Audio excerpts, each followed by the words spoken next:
quand mon Dieu est attaché à toi, à travers toi, Seigneur, il est plus seul à connaître. Amen.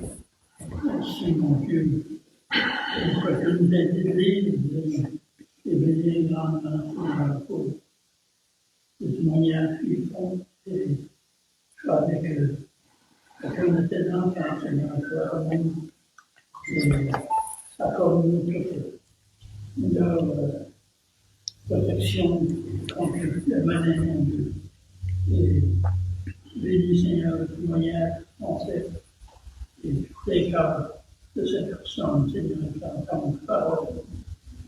Merci, Seigneur, pour l'amour que tu as eu pour nous, de nous avoir accordé, Seigneur, la prière de nous à la croix, afin que nous puissions être tes enfants, mon frère.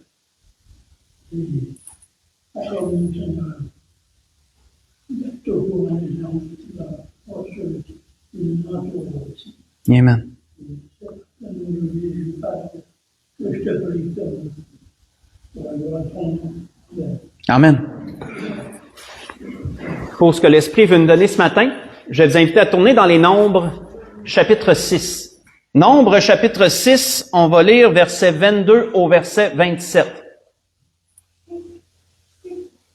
Dans le livre des Nombres, chapitre 6, verset 22 au verset 27.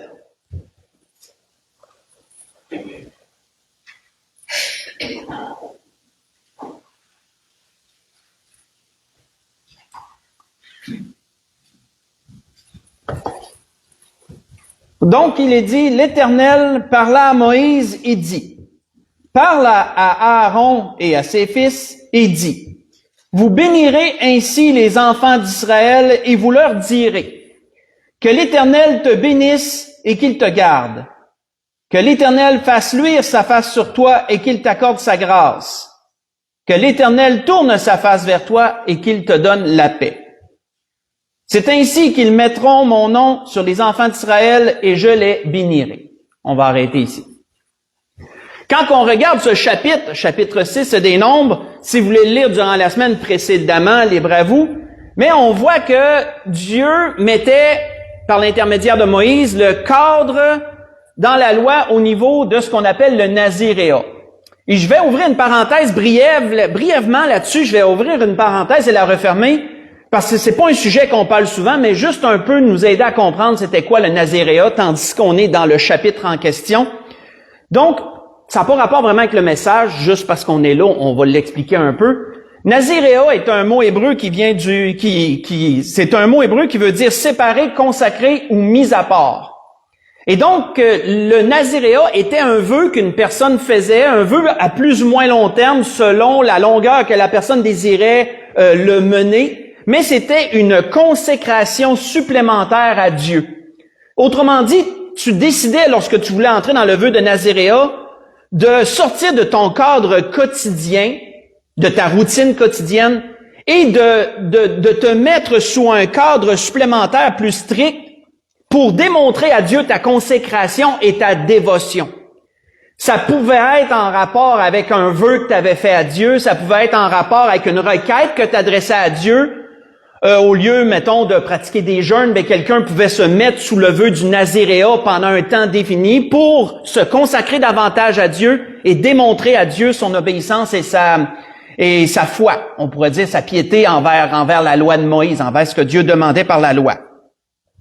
On voit que il y a eu des hommes, ça c'est des rares occasions, qui ont été placés dès leur naissance sous le vœu du naziréa. Le prophète Samuel, c'est un bon exemple. Jean le Baptiste, c'est un bon exemple aussi. De gens qui ont été placés sous le vœu de naziréa ils sont nés dans le vœu de naziréa, donc ils en sortaient pas, passaient leur vie dans cette consécration-là. Mais généralement, voici un peu ce qui expliquait le naziréa. Je referme la parenthèse, c'était bref, mais pour aider un peu à comprendre le principe. Et on voit qu'à la fin de cet encadrement au niveau du vœu de naziréa, Dieu donne une prescription toute spéciale à Aaron et à ses fils à dire aux enfants d'Israël afin de les bénir. Comment ça s'est arrêté? Excusez. Okay. Afin de bénir les enfants d'Israël. Et l'Esprit veut nous arrêter, frères et sœurs, ce matin sur la bénédiction, parce qu'on a peut-être parfois une fausse idée concernant la bénédiction. Est-ce que nous serions capables de répondre à la question, c'est quoi la bénédiction? C'est quoi avoir la bénédiction de Dieu? Comment qu'on peut reconnaître la bénédiction de Dieu? L'Esprit veut nous aider à comprendre cela ce matin, à comprendre ce sujet ce matin, parce qu'on voit ici que la fin de ce chapitre était une consécration très spéciale dans ce sens. Vous bénirez les enfants d'Israël de cette façon. En passant, c'est une très belle bénédiction à apprendre par cœur. Si vous voulez faire l'exercice, moi je l'ai fait, si vous voulez faire l'exercice vous-même. C'est court, c'est simple, c'est très beau, je trouve. Mais allons dans ce sujet que l'Esprit veut nous donner, on va l'approfondir. Allons dans le Deutéronome chapitre 28. Dans le Deutéronome chapitre 28. On va aller lire un sujet qui était directement ici consacré aux bénédictions. Dans le Deutéronome chapitre 28, on va lire à partir du verset 1. Verset 1 au verset 14. Où il avait été prescrit aux enfants d'Israël de prononcer sur une certaine montagne les bénédictions de Dieu et sur une autre montagne les malédictions. Mais on voit ici, on va se concentrer sur les bénédictions. Dans le Deutéronome chapitre 28, à partir du verset 1. Donc il est dit, si tu obéis à la voix de l'Éternel ton Dieu, en observant et en mettant en pratique tous ces commandements que je te prescris aujourd'hui, l'Éternel ton Dieu te donnera la supériorité sur toutes les nations de la terre. Voici toutes les bénédictions qui se répandront sur toi et qui seront ton partage lorsque tu obéiras à la voix de l'Éternel ton Dieu. Tu seras béni dans les villes et tu seras béni dans les champs. Le fruit de tes entrailles, le fruit de ton sol, le fruit de tes troupeaux, les portées de ton gros et de ton menu bétail, toutes ces choses seront bénies. Ta corbeille et ta huche seront bénies. Tu seras béni à ton arrivée et tu seras béni à ton départ. L'Éternel te donnera la victoire sur tes ennemis qui s'élèveront contre toi. Ils sortiront contre toi par un seul chemin et s'enfuiront devant toi par 7 chemins. L'Éternel ordonnera la bénédiction d'être avec toi dans tes greniers, dans toutes tes entreprises. Il te bénira dans le pays que l'Éternel ton Dieu te donne. Tu seras pour l'Éternel un peuple saint, comme il l'a juré, lorsque tu observeras les commandements de l'Éternel ton Dieu, et que tu marcheras dans ses voies. Tous les peuples verront que tu es appelé du nom de l'Éternel et ils te craindront. L'Éternel te comblera de bien en multipliant le fruit de tes entrailles, le fruit de tes troupeaux, le fruit de ton sol, dans le pays que l'Éternel a juré à tes pères de te donner. L'Éternel t'ouvrira son bon trésor, le ciel, pour envoyer à ton pays la pluie en son temps et pour bénir tout le travail de tes mains. Tu prêteras à beaucoup de nations et tu n'emprunteras point. L'Éternel fera de toi la tête et non la queue. Tu seras toujours en haut et tu ne seras jamais en bas. Lorsque tu obéiras aux commandements de l'Éternel ton Dieu que je te prescris aujourd'hui, lorsque tu les observeras et les mettras en pratique, et que tu ne te détourneras ni à droite ni à gauche de tous les commandements que je te donne aujourd'hui pour aller après d'autres dieux et pour les servir. On va arrêter ici. Donc, qu'est-ce qu'on remarque, frères et sœurs, c'est que dans l'Ancien Testament, surtout dans l'Alliance mosaïque, on remarque que les bénédictions de Dieu s'exprimaient beaucoup à travers des choses réelles et terrestres, à travers des choses matérielles. La bénédiction de Dieu s'exprimait premièrement et principalement de cette façon. On le remarque très clairement ici à travers les bénédictions qui ont été mentionnées. Récoltes abondantes, troupeaux nombreux, femmes fécondes, victoire, beaucoup de victoires militaires, protection contre tes ennemis, la pluie qui viendrait toujours en son temps pour nourrir tes récoltes, prospérité économique, sécurité du pays, etc., etc. Comme on remarque, les bénédictions de Dieu étaient très matérielles et ils étaient très visuels, on les voyait. Et d'ailleurs, quand on regarde le mot bénédiction, quand on regarde sa racine hébraïque, le mot bénédiction vient de l'hébreu beraka, et beraka veut dire un don, un présent, une bienfaisance, une bénédiction. Et quand c'était associé à Dieu, quand beraka était associé à Dieu, mais ça démontrait les œuvres de Dieu sur ceux qui lui étaient obéissants et fidèles. Donc, ceux qui obéissaient à la loi de l'Éternel, ceux qui le servaient avec piété et fidélité, les bénédictions de Dieu se reflétaient à travers toute leur vie matérielle, à travers toutes les choses matérielles de leur vie, dans tout ce qu'on a mentionné. Ça pouvait être autant pour un individu que pour une nation tout entière, que pour la nation d'Israël. C'était très visible. Les bénédictions de Dieu, elles étaient très visibles dans l'Ancien Testament, dans l'Ancienne Alliance. D'ailleurs, quand on regarde brièvement la vie des grands hommes de l'Ancien Testament, on le remarque assez facilement. Je vous donne des exemples comme ça. Pas besoin de prendre, si vous voulez prendre des versets en note, je vais les dire, mais pas besoin d'y tourner. On voit qu'il est dit à propos d'Abraham, plus vers la fin de sa vie, qu'il était vieux, avancé en âge, et l'Éternel avait béni Abraham en toutes choses. Vous voyez ça dans Genèse 24, verset 1. Pourquoi? Abraham était riche, il y avait des nombreux troupeaux, Abraham avait eu de grandes victoires militaires, Abraham, sa femme était stérile et Dieu l'avait rendue féconde. Donc ça, c'était tous des signes autant visibles, manifestes des bénédictions de Dieu. Il avait la bénédiction de Dieu et ça se voyait. Et d'ailleurs, on voit que quand il parcourait le pays, mais certains rois ont voulu plutôt faire alliance avec Abraham plutôt que de l'avoir à dos, à cause qu'ils voyaient la bénédiction de Dieu sur lui. Et donc, ils voulaient pas s'en faire un ennemi. Un autre exemple, Isaac. Il nous est dit que Isaac sema dans le pays et cette année-là, il recueillit le centuple car l'Éternel le bénit. Vous voyez ça dans Genèse 26, verset 12. On nous a parlé que Isaac avait semé, il avait récolté au centuple, ça veut dire fois 100 de ce qu'il avait semé, et ça, c'était parce que Dieu le bénissait. C'était parce que Dieu l'avait béni, c'était visible. Un autre exemple, vous voyez, mettons l'exemple de Joseph. Lorsque Joseph avait été vendu comme esclave et qu'un homme du nom de Potiphar, un Égyptien, avait acquis Joseph pour être son esclave, qu'est-ce que la Bible nous dit? L'Éternel bénit la maison de l'Égyptien à cause de Joseph, et la bénédiction de l'Éternel fut sur tout ce qui lui appartenait. Vous voyez ça dans la Genèse 39, verset 5. Donc, voyons-nous, jusqu'à présent, c'est autant facile à voir que lorsque tu avais la bénédiction de Dieu, tout prospérait. Tout prospérait dans ta maison, tes biens, etc., etc. Et d'ailleurs, un exemple, faites juste écouter toujours, mais un exemple qu'on connaît quand même assez bien, l'exemple de Job. Faites juste écouter toujours. Qu'est-ce que Satan a dit à Dieu? Qu'est-ce que Satan a dit à Dieu lorsqu'ils ont parlé de Job? L'Éternel dit à Satan, « As-tu remarqué mon serviteur Job? Il n'y a personne comme lui sur la terre. C'est un homme intègre et droit, craignant Dieu et se détournant du mal. » Donc Dieu met devant Satan la piété, la fidélité de Job, son intégrité. Ça marche selon les commandements de Dieu.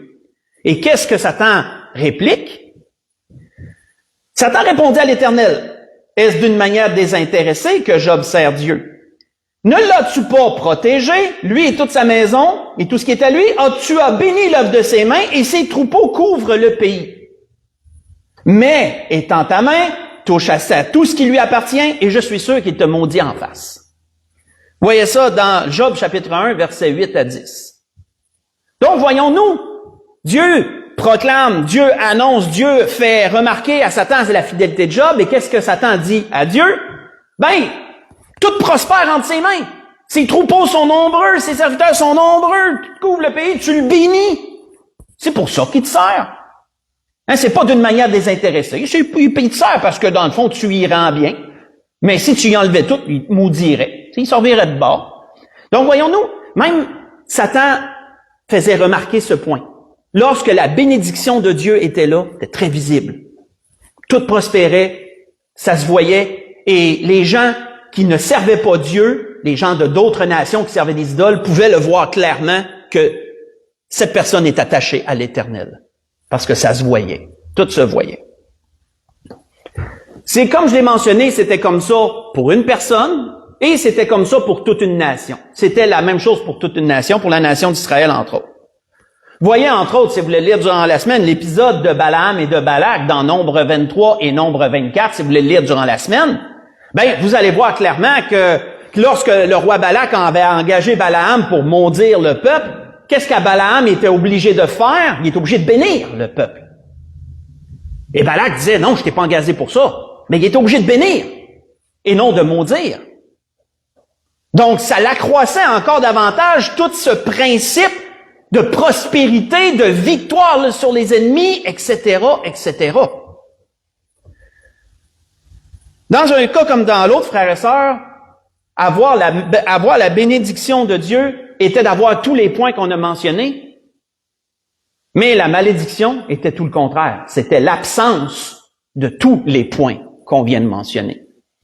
Si vous voulez lire durant la semaine, encore dans Deutéronome 28, mais le verset 15 au verset 68, vous voyez que les malédictions sont pas mal plus élaborées que les bénédictions. On a eu 14 versets pour les bénédictions et au-dessus de 50 quelques versets pour les malédictions. Je vous invite à le lire durant la semaine. Mais les malédictions, c'était l'absence de tout ce qu'on vient de mentionner. Sécheresse, mauvaise récolte, famine, travail improductif, autrement dit, il travaillait puis il y avait peu pour l'ouvrage, tout l'ouvrage qu'il faisait. Pauvreté, stérilité, mortalité, maladie, épidémie, défaite militaire, invasion étrangère, exil, etc., etc. Lorsqu'il y avait la malédiction qui venait de Dieu, c'était l'absence d'absolument tout. C'est l'absence d'absolument tout.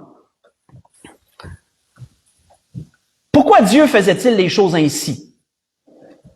Comprenons, frères et sœurs, que dans un premier temps, Dieu avait élu le peuple d'Israël. C'est Dieu qui s'était suscité ce peuple, il se l'était acquis, comme la Bible dit, pour être un témoignage visible de la gloire de Dieu. C'était le but. Ça l'est encore, quoique temporairement mis de côté, comme on le sait, mais c'était le but de Dieu. Avoir un peuple qui lui appartient en propre et un peuple qui serait un témoignage visible aux yeux de toutes les nations, que valait mieux être avec Dieu qu'être contre Dieu. Parce que quand tu étais avec Dieu, ça se voyait, puis quand tu étais contre Dieu, ça se voyait aussi. Et donc, c'était pour ça que Dieu agissait comme ça dans l'Ancien Testament et que toutes les bénédictions étaient aussi visibles et matérielles. C'était la principale façon qu'on voyait que c'était béni ou pas. On voit que David, si vous voulez tourner avec moi dans le psaume 21, David a bien exprimé ce fait-là. Dans le psaume 21, David avait bien exprimé ce fait-là.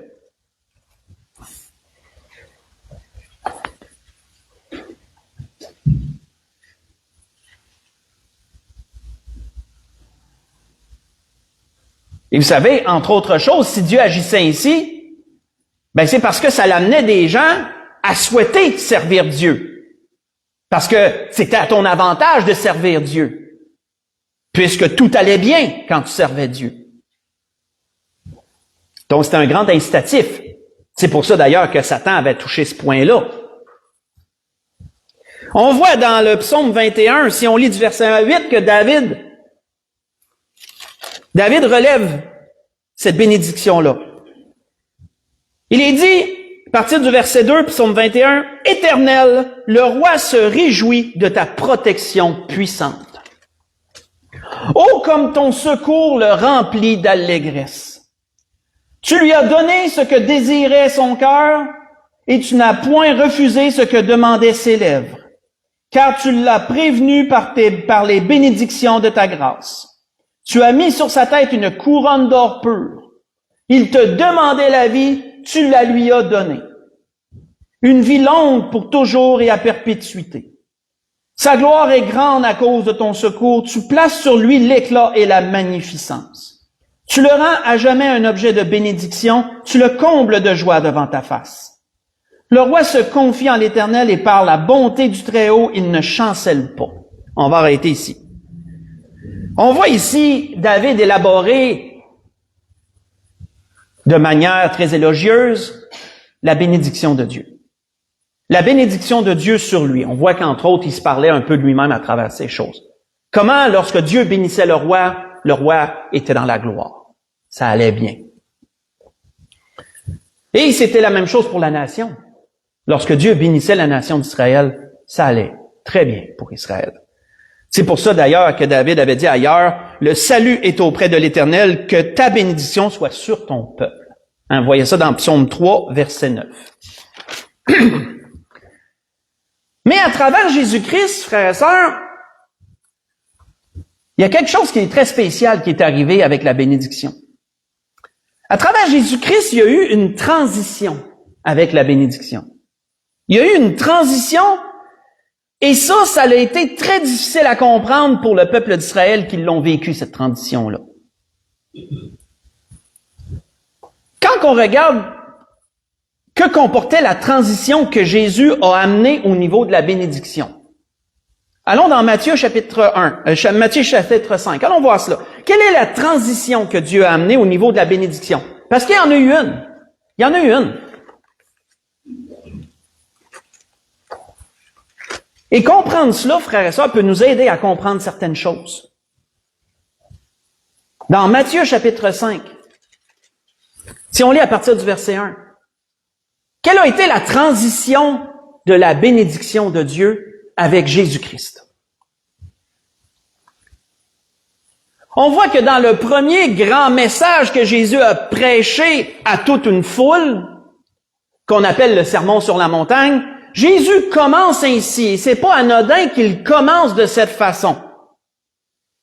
Il nous est dit dans le Matthieu chapitre 5 verset 1, « Voyant la foule, Jésus monta sur la montagne, et après qu'il se fut assis, ses disciples s'approchaient de lui, puis ayant ouvert la bouche, il les enseigna, et tous ceux qui s'étaient rassemblés, et il dit, « Heureux les pauvres en esprit, car le royaume des cieux est à eux. Heureux les affligés, car ils seront consolés. Heureux les débonneurs, car ils hériteront la terre. Heureux ceux qui ont faim et soif de la justice, car ils seront rassasiés.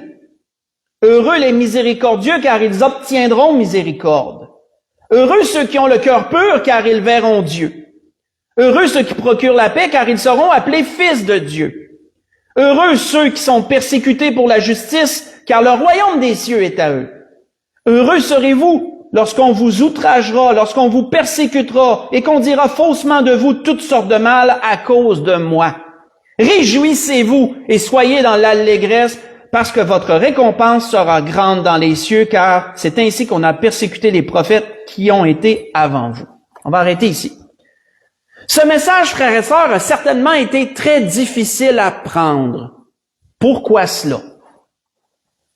Parce que quand on regarde le mot « heureux » ici, que Louis II a traduit, qui vient du grec « makarios ». Makarios veut dire « heureux », mais veut dire aussi « béni ». Donc, qu'est-ce que Jésus disait ici à ceux qui l'écoutaient? Remplacez le mot « heureux » par « béni ». Bénis êtes-vous si vous êtes affligés. Bénis les affligés seront consolés. Bénis sont les pauvres en esprit, car ils seront consolés. Le royaume des cieux est à eux. Bénis ceux qui ont faim et soif, car ils sont, etc. Bénis ceux qui procurent la paix. Bénis serez-vous lorsqu'on vous persécutera, lorsqu'on dira faussement de vous toutes sortes de choses, etc., etc. Autrement dit, ce que Jésus disait, vu l'état du peuple dans lequel ils étaient, sous le joug romain, etc., Jésus leur disait, même si une personne est pauvre, même si une personne est persécutée, même si une personne est outragée, elle pouvait pourtant être bénie, être considérée et être déclarée bénie. On voit, frères et sœurs, à travers ce que Jésus amenait, que ça l'élargissait le concept de la bénédiction. Parce que dans l'Ancien Testament, tu étais béni, ça se voyait. Mais là, Jésus dit, malgré que ça se voit pas, comme ça se voyait, vous êtes bénis. Et ça, frères et sœurs, ça a été un concept qui a été très difficile à accepter par le peuple d'Israël. Surtout que plusieurs ont vu en Jésus le roi qui les délivrerait du joug romain et qui ramènerait prospérité et bénédiction sur Israël et qui ramènerait Israël à être comment je pourrais dire, la nation qui règne sur toute la terre. Ça va se faire. Hein? On sait que ça va se faire lorsque Jésus va revenir.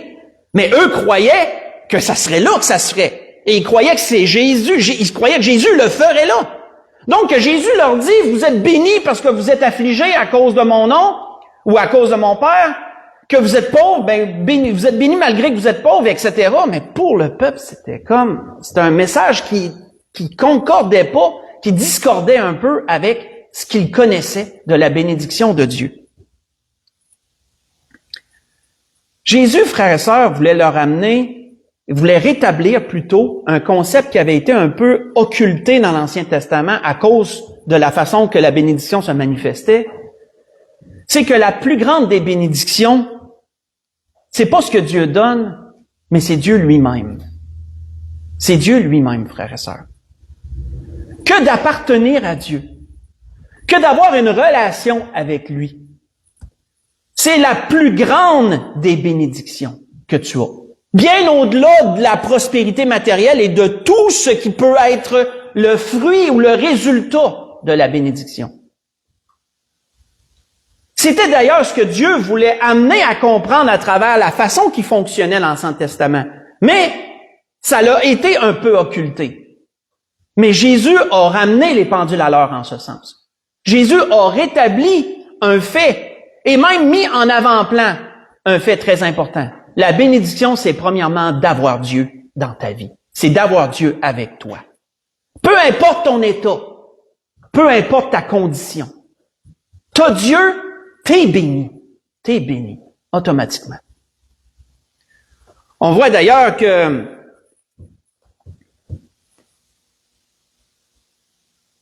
l'apôtre Paul, faites juste écouter, avait établi ce point-là aux Éphésiens. Faites juste écouter. Qu'est-ce que l'apôtre Paul avait dit aux Éphésiens? Il avait commencé, dans le fond, son épître de cette façon-là.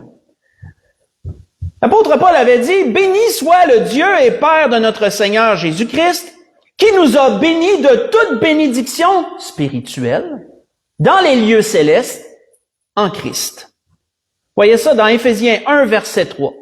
« Béni soit Dieu qui nous a bénis de toute bénédiction spirituelle dans les lieux célestes en Christ. » Paul établissait quoi, frères et sœurs? Paul établissait que d'avoir le pardon de Dieu, que d'avoir la réconciliation avec Dieu, que d'avoir l'adoption, de devenir un enfant de Dieu, que d'avoir le Saint-Esprit qui habite en toi, de devenir une habitation de Dieu en esprit, que d'avoir l'héritage éternel qui est promis à tous les sanctifiés, que d'avoir une union avec Christ, c'est ça la bénédiction.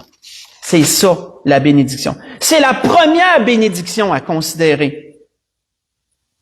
Jésus l'avait dit dans sa dernière prière. Il avait dit à son Père, « Or, la vie éternelle, c'est qu'ils te connaissent. Toi, le seul vrai Dieu et celui que tu as envoyé, Jésus-Christ. » Voyez ça dans Jean 17, verset 3. L'Esprit voulait nous rappeler cela ce matin et on va le voir encore plus dans la conclusion. Parce que vous savez, parfois, et moi le premier, je me fais prendre comme on peut tous se faire prendre. Nous considérons la bénédiction de Dieu à travers ce que nous voyons. De sorte qu'on veut avoir plus de, mettons, avoir plus de succès au travail, on veut avoir plus de moyens, on veut avoir ci, on veut avoir ça, et qu'est-ce qu'on dit à Dieu? Bénis-moi, mon Dieu. Mets sur moi ta bénédiction.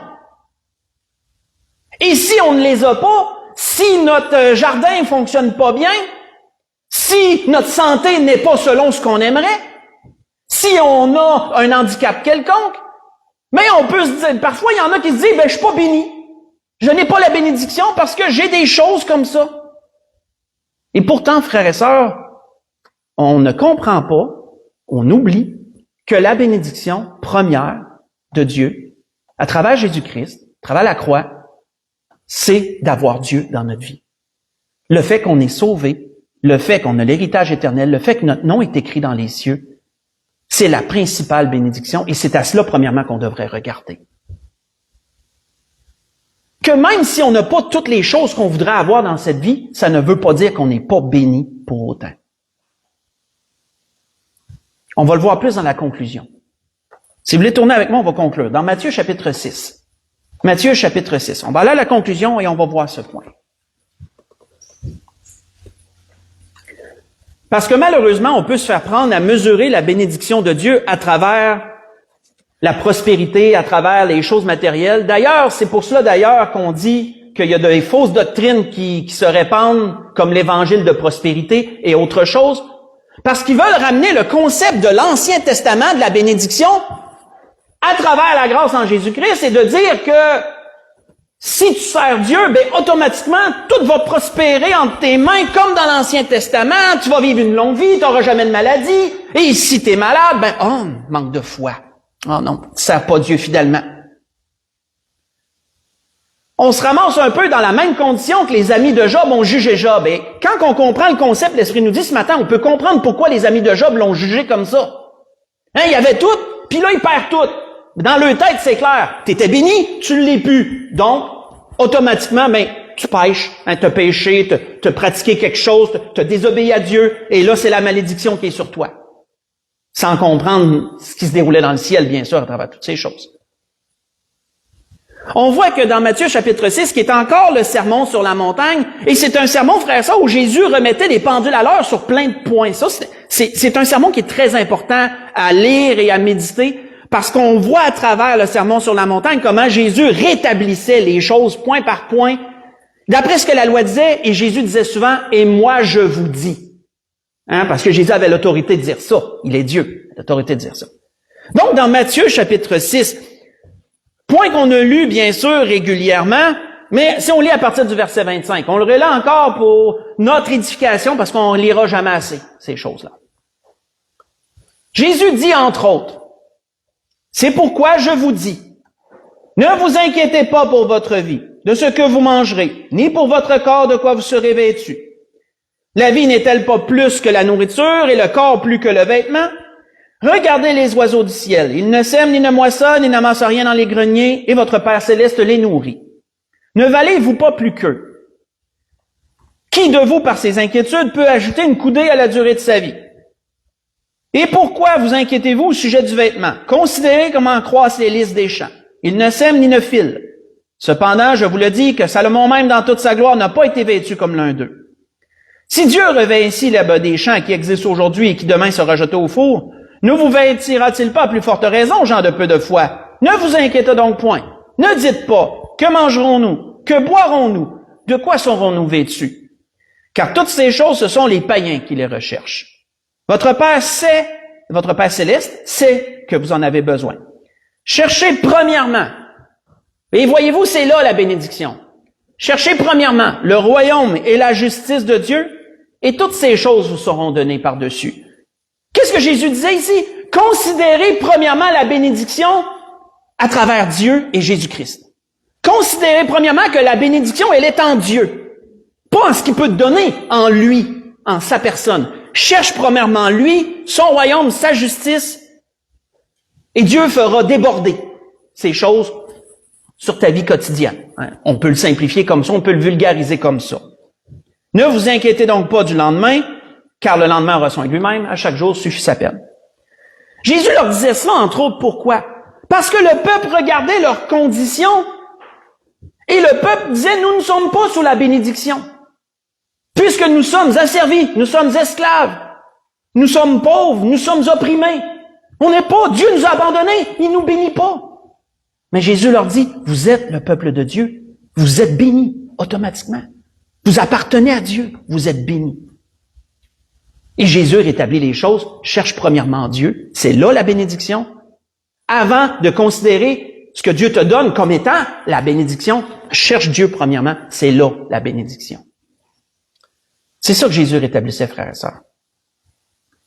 Bien sûr, frères et sœurs, que Dieu, quand Jésus disait cela, est-ce que Jésus disait que Dieu ne donne plus, même sous la grâce, que Dieu ne fait plus démontrer ses bénédictions à travers le corporel de nos vies? C'est pas ça que Jésus disait. Jésus ne disait pas qu'à partir de la grâce, vous allez tous être pauvres, vous allez tous être opprimés, vous allez tous avoir de la misère, mais considérez-vous bénis. C'est pas ça que Jésus disait.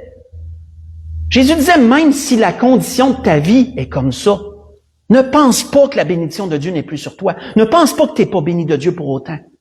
Parce que tu appartiens à Dieu, tu es béni. Regarde à ça. Mais sers Dieu finalement, recherche sa volonté premièrement. Et Dieu peut donner, peut faire, manifester sa bénédiction à travers ta santé, à travers tes biens, etc. Dieu peut le faire encore. C'est comme ça que Dieu le faisait principalement dans l'Ancien Testament. Mais ne regardons pas l'Ancien Testament comme un modèle pour le Nouveau, comme un modèle sous la grâce, comme certaines fausses doctrines nous le disent. Non. Parce que c'est pas là, premièrement, la bénédiction. On voit que, vous savez que l'apôtre Paul avait dit à Timothée, si tu as la nourriture et le vêtement, cela te suffit. Hein, voyez ça dans 1 Timothée 6, verset 8. Est-ce que l'apôtre Paul disait à Timothée, cherche pas à avoir rien d'autre que ça? Je pense que vous avez toutes plus que la nourriture et le vêtement, puis moi aussi. Hein, on a toutes plus que ça déjà. Mais ce que l'apôtre Paul voulait dire, c'est que s'il te manque des choses que tu aimerais, reviens à la base. Hein? S'il te manque des choses que tu aimerais ça avoir plus d'argent, tu aimerais ça avoir un char plus neuf, tu aimerais ça avoir ci, tu aimerais ça avoir une meilleure santé, reviens à la base. Tu as la nourriture, le vêtement, cela te suffit. C'est ça ce que l'apôtre Paul voulait dire à Timothée. Mais ça ne veut pas dire que Dieu ne veut pas te donner plus que ça. Mais ne tombons pas dans le piège, frères et sœurs, de penser que Dieu ne nous bénit pas parce qu'on n'a pas ce qu'on veut. Ne pensons pas cela. C'était ce que l'Esprit voulait nous rappeler ce matin.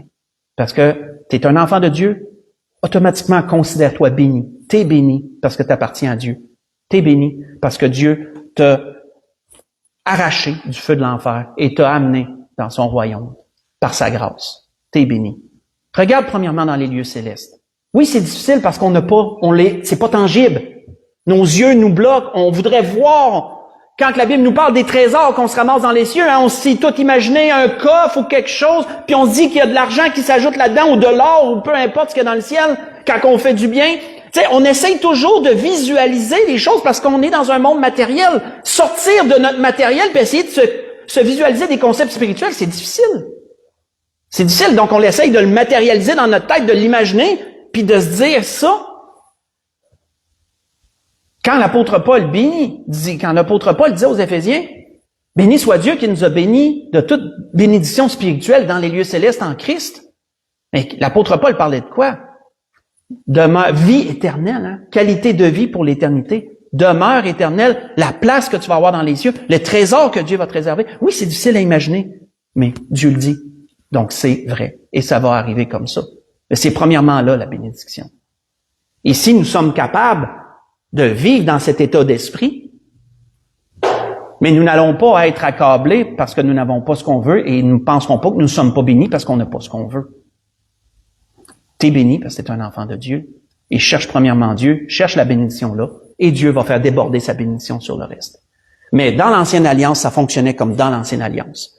C'est un enseignement, c'est un exemple à regarder, mais ne prenons pas ça comme un copier-coller. Qu'automatiquement tu sers Dieu, tout va prospérer alentour de toi. Puis que si ça prospère pas, c'est pas tu sers pas bien Dieu. Ne pensons pas cela, jamais. Parce que c'est pas ça que le Seigneur a amené. C'était ce que l'Esprit voulait nous dire ce matin dans toutes ces choses, c'est clarifier ce point. On peut se lever pour un dernier cantique. Et est-ce que quelqu'un aurait un dernier cantique à proposer?